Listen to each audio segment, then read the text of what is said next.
Selamat datang di channel Pemuja Malam. Jangan lupa like, share, and subscribe ya. Terima kasih. Episode 45, Kejutan untuk Kamu. Lepas, apa yang kalian lakukan? Hah, kenapa kalian menangkap saya? Apa salah saya? Lepaskan saya. Sudah cukup bermain, mainnya, Sela. Kau tidak bisa kabur lagi dariku. Terdengar suara bariton seseorang yang sontak membuat Gisela terdiam. Wajahnya yang tadi beringas, kini memucat. Peter, kau. Ya, ini aku. Sudah saatnya kau membusuk di penjara, Sela. Kau tidak hanya sudah mencuri asetku, kau pun sudah melakukan penculikan meskipun itu gagal. Bahkan kau juga ingin menghabisi nyawa seseorang? Ceka, aku tidak menyangka kalau aku pernah menikahi seorang kriminal sepertimu.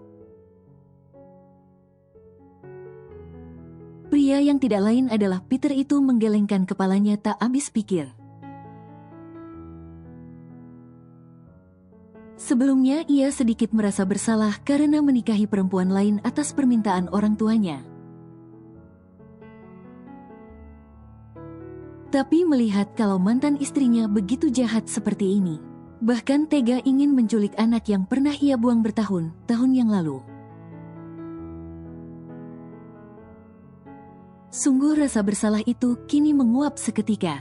Selamat menikmati hari indahmu di penjara setelah ini, Sela. Aku harap kau tidak mati dengan cepat agar kau menyadari segala kesalahanmu selama ini. Termasuk kesalahanmu yang sudah membuat mamamu meninggal karena syok atas sikap dan perbuatanmu ini. Mata Gisela membulat. Apa maksudmu, Mama? Ya, ibumu sudah meninggal karena terkena serangan jantung.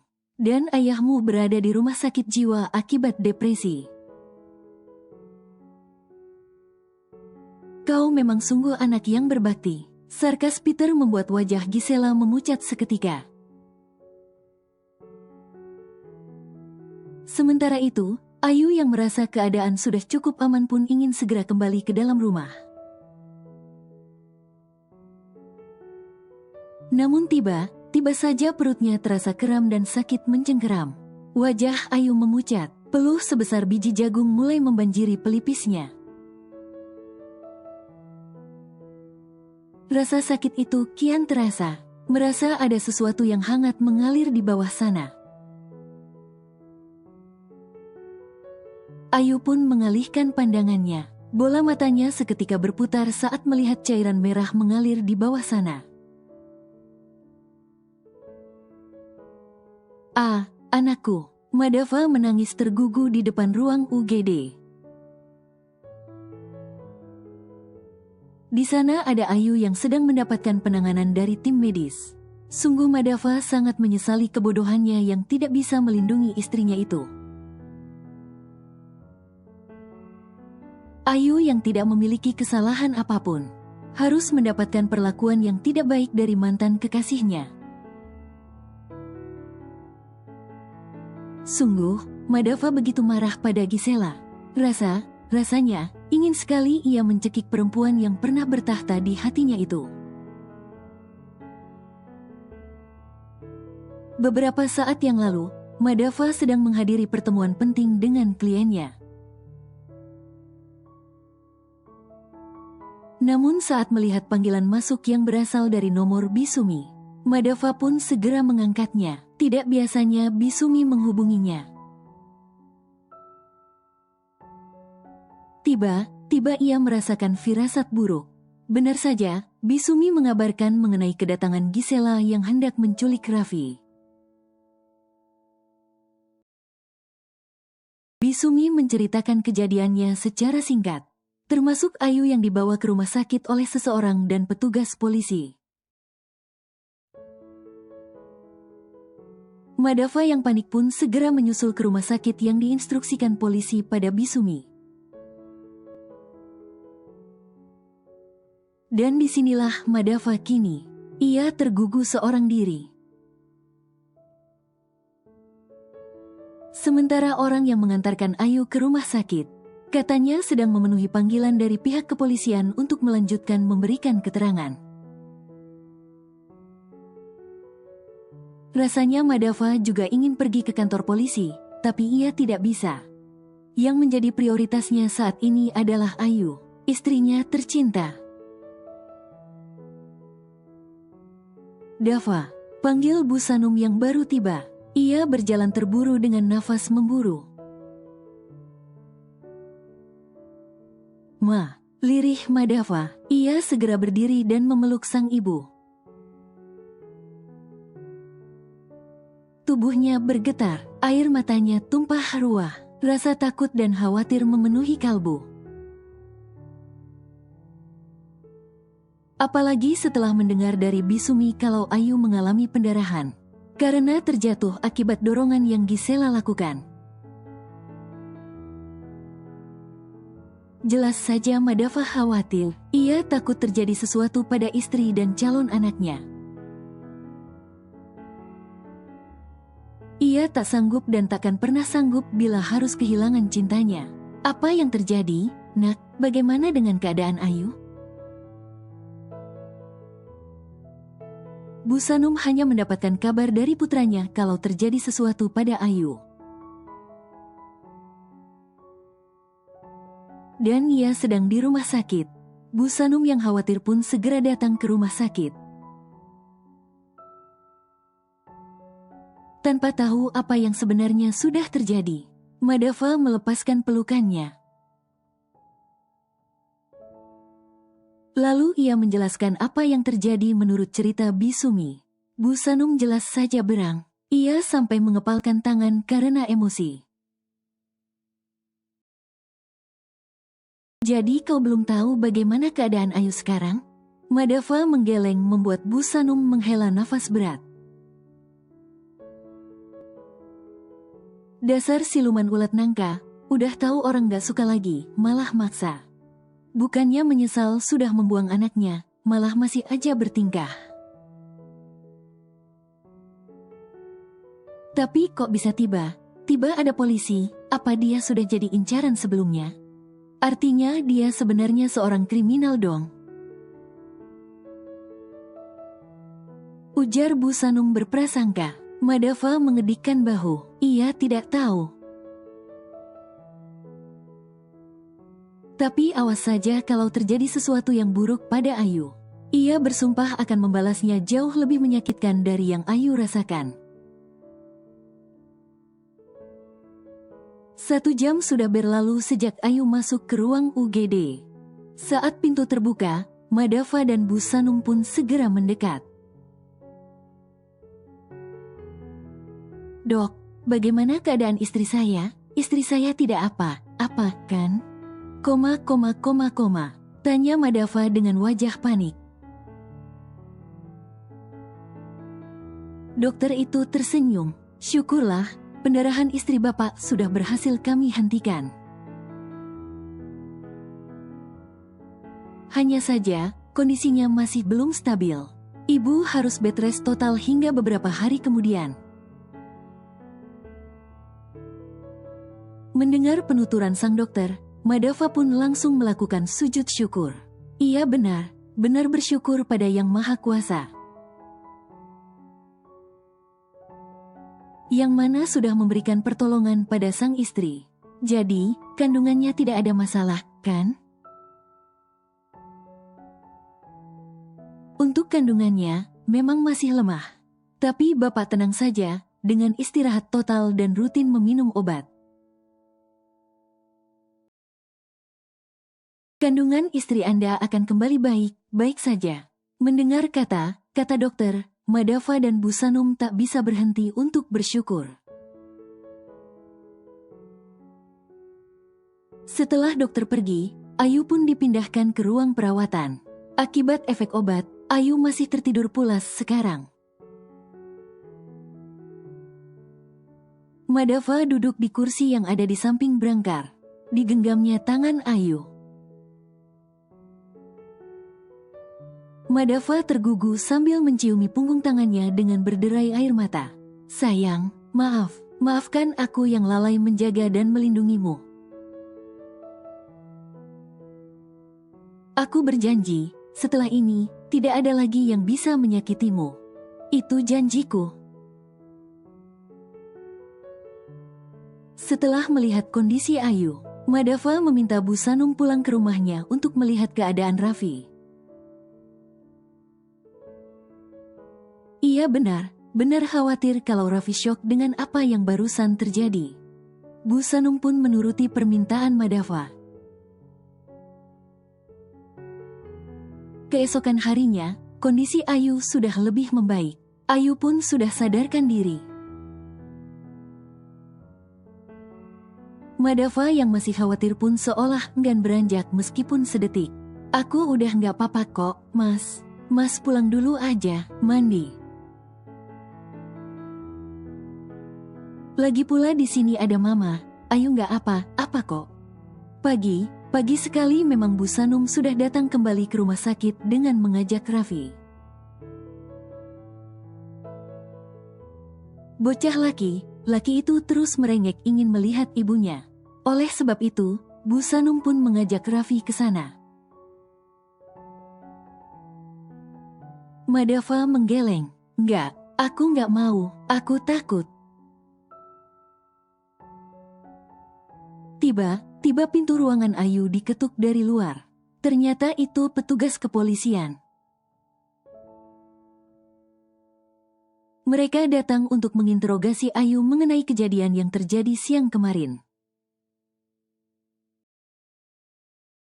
Dari pihak kepolisian juga, Madava mendapatkan informasi tentang kejahatan yang dilakukan Gisela dan siapa yang sudah melaporkannya. Madava menghembuskan nafas kasar setelah mendengarnya. Ia tidak menyangka kalau Gisela akan berbuat sampai sejauh itu. Karena perbuatannya, ia dituntut atas pasal berlapis.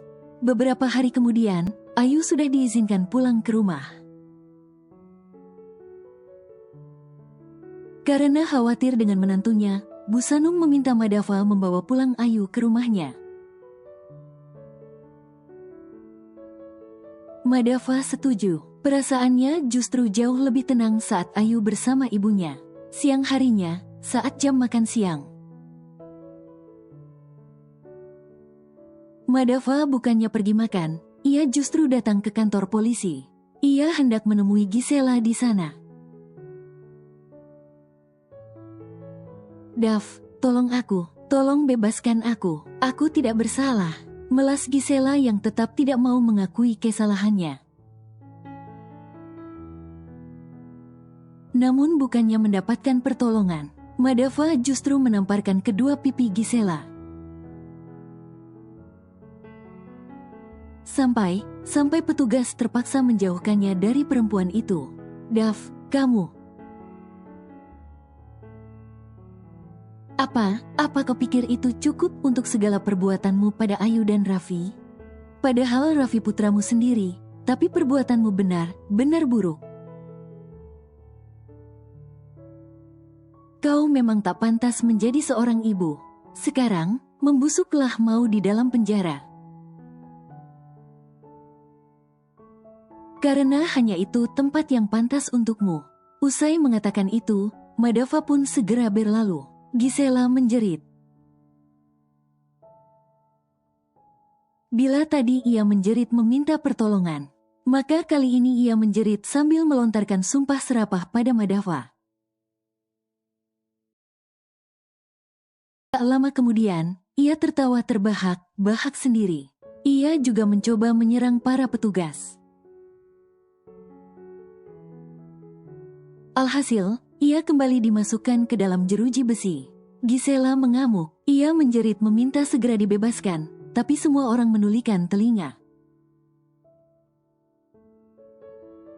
Tak ada yang peduli karena memang di sanalah tempat untuk para pelaku kejahatan seperti Gisela. Mama, pekik Raffi sambil mendekat ke arah Ayu yang sedang duduk di ayunan. Ada apa, sayang? Tanya Ayu yang heran saat melihat Raffi yang tampak tersenyum, senyum saat melihat padanya. Mama sini deh, Raffi ada kejutan untuk Mama. Kejutan? Wah, anak Mama sudah bisa memberikan kejutan? Duh, Mama jadi penasaran. Kejutan apa sih? Kan namanya kejutan, Ma. Jadi Mama nggak boleh tahu. Lah, kan kejutannya untuk Mama. Masa Mama nggak boleh tahu? Raffi tersenyum lebar, matanya tampak berbinar. Meskipun tubuhnya kini semakin kurus, pun rambut yang tiada berhenti rontok dan bibir kelihatan pucat, tapi ia tetap ceria. Kadang ada rasa takut yang menghantui Ayu. Bayinya masih membutuhkan waktu beberapa bulan lagi untuk lahir. Tapi kondisi Raffi justru semakin memprihatinkan. Ayu benar-benar takut, amat sangat takut. Kalau kondisi Raffi tiba drop karena penyakitnya yang semakin parah. Namun sebisa mungkin Ayu menutupi kecemasannya. Ia tidak mau putranya itu jadi ikut bersedih saat melihat kesedihan dirinya. Kalau Mama mau tahu, ayo ikut Raffi sekarang. Kemana? Ikut aja yuk. Itu Oma sama Papa udah nunggu di depan. Apa? Jadi kita akan pergi? Sama Oma dan Papa? Memangnya mau kemana sih? Raffi tersenyum lebar. Rahasia. Pergi kemana? Mama ganti baju dulu ya. Raffi memperhatikan penampilan yang hanya mengenakan daster rumahan pun mengangguk. Boleh deh, tapi jangan lama ya, Ma. Duh, Mama jadi penasaran. Mau kemana sih? Cie, Mama kepo. Ejek Raffi membuat Ayu mendelik. Dasar bocah, berani yang ngatain Mama. Ayu pura-pura melotot.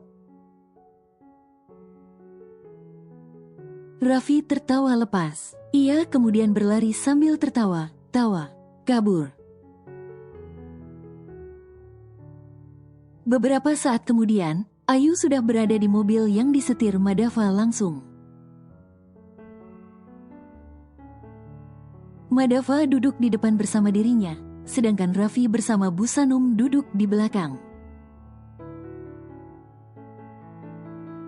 Sejak tadi Ayu sudah bertanya, akan pergi kemana mereka, tapi semua orang bungkam.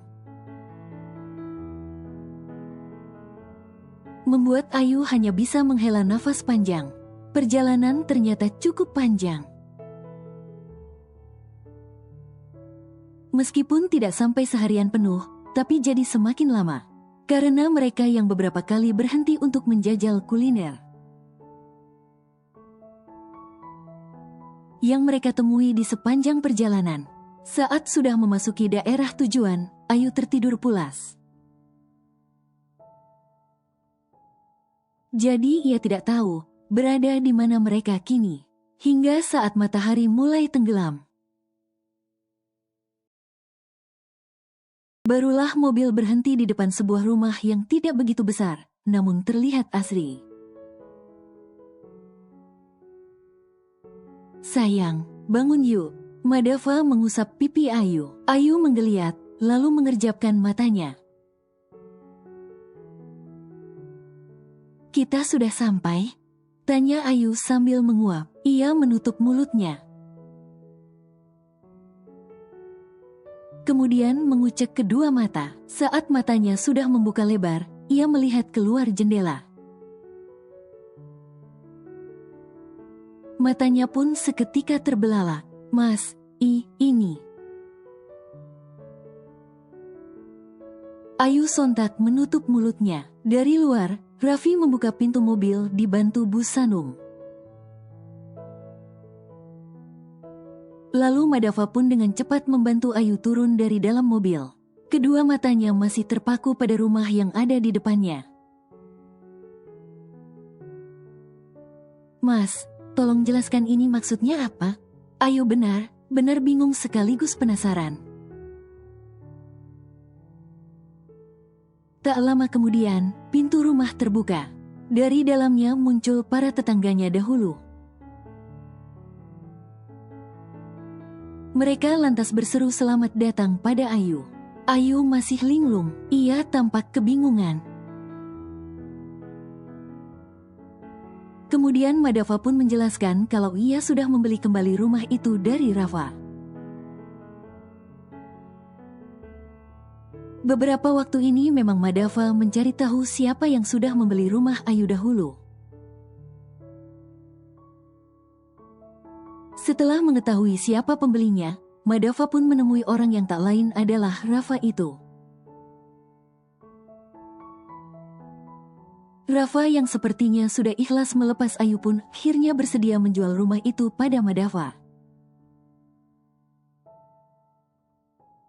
Awalnya Rafa sebenarnya tidak mau menjual rumah itu. Sebaliknya, ia justru ingin menghadiahkannya pada Ayu. Madava jelas saja menolak. Tidak, Ayu tidak butuh pemberianmu. Biar saja aku yang membeli rumah itu untuk Ayu. Aku suaminya, jadi sudah seharusnya aku membayar rumah itu. Tidak, aku tidak menjual rumah itu. Asal kau tahu, aku membeli rumah itu tujuannya adalah untuk dikembalikan pada Ayu. Karena Ayu sudah kutemukan, maka aku akan memberikan rumah itu padanya. Anggap saja sebagai hadiah pernikahan. Apa kau sengaja ingin membuat Ayu merasa berhutang budi padamu? Delik Madava kesal. Aku tidak bermaksud seperti itu. Tapi apa yang kau lakukan sama saja ingin membuat Ayu terus terikat padamu. Alih berhutang budi karena sudah mengembalikan rumahnya. Pikiran bodoh macam apa itu? Ku tegaskan sekali lagi, kau mau menjual rumah itu atau tidak? Kau pikir Ayu mau menerima pemberian orang lain terlebih itu mantannya?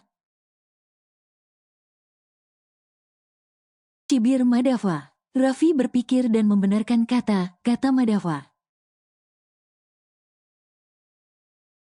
Ayu bukanlah perempuan yang mudah dan mau menerima begitu saja pemberian orang lain. Bahkan saat SMA saja, ia rela kelaparan seharian. Karena tidak diberi makan daripada meminta ia membelikan makanan. Ya sudah, terserah kau saja. Nanti kita atur jual belinya di depan notaris. Setelah pertemuan itu, mereka kembali mengatur jual beli rumah Ayu. Ternyata Rafa belum balik nama dokumen kepemilikan rumah dan tanah milik Ayu. Jadi mereka hanya perlu melakukan pembayaran dan serah terima dokumen saja. Mendengar penjelasan Madava, jelas saja Ayu merasa bahagia tidak terkira. Ia pun segera memeluk Madava. Ia benar bersyukur akhirnya rumah peninggalan kedua orang tuanya jatuh ke tangannya lagi. Karena langit mulai menggelap, mereka pun masuk ke dalam rumah itu. Di dalam rumah, tampak berbagai macam makanan terhidang di atas meja.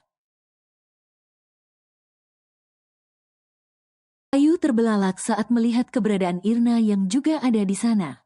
Suami kamu menghubungi aku tempo hari. Dia tanya, bisa nggak bantu persiapkan kejutan untuk kamu di rumah ini? Aku yang kebetulan mau berangkat ke sini pun oke aja. Makanya aku bisa minta tolong tetangga kamu di sini buat bantu siapin segala sesuatunya. Jelas Irna saat para tetangga sudah pulang ke rumah mereka masing-masing. Nikmat mana lagi yang bisa ia dustakan saat ini? Semua sudah ia dapatkan. Ayu begitu bersyukur pada Allah yang sudah mempertemukan ia dengan orang baik. Seperti ibu mertua dan suaminya. Terlebih pada sang mertua yang sudah memaksanya menikah dengan putranya. Padahal kalau dipikir, masih banyak perempuan lain yang lebih pantas menjadi istri dari seorang Madafa. Tapi Bu Sanum justru menjatuhkan pilihannya pada Ayu, yang saat itu hanya berstatus sebagai pembantu rumah tangga sekaligus janda anak satu. Ayu tergugu menangis di pelukan Bu Sanum. Ia menyampaikan terima kasih yang sebesar-besarnya pada sang ibu mertua. Yang mana mau menerima dirinya tulus apa adanya.